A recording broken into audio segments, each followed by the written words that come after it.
North Vietnam, 1972. American B-52s dropped 20,000 tons of bombs in just 11 days. When the B-52 part crashed into the lake, apparently it just, it fell out of the sky. One of those planes is still resting in this lake, tucked away in a Hanoi neighborhood.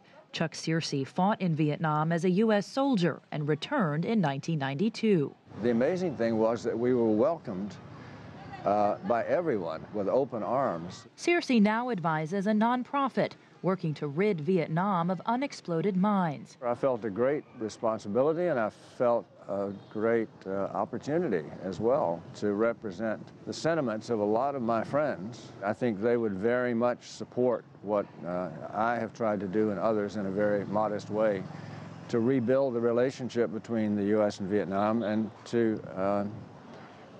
to recognize that we never should have been enemies. For the Confucianist Vietnamese, restoring harmony is a deeply held value.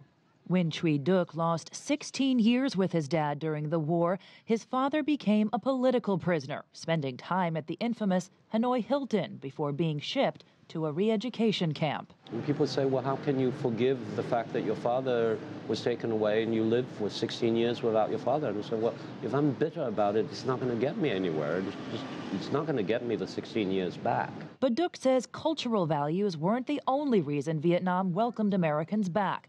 There was also a need to rebuild. If you compare the 20 years of conflict to the benefit of being friends with the world, then the choice is clear. You make friends. And you can see the benefits of friendship all around this city. Vietnam is now one of the fastest growing economies in the world.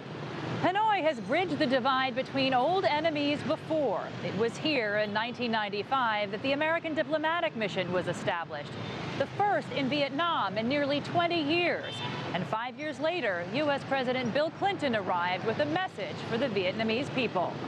Finally, America is coming to see Vietnam, as your people have asked for years, as a country, not a war.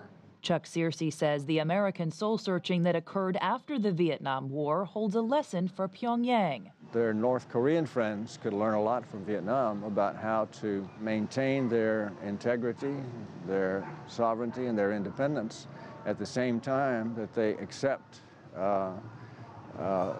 friendships and shared contributions from other countries, including the U.S. As this city's landscape shows, Vietnam is still restoring balance between reminders of war and monuments to peace.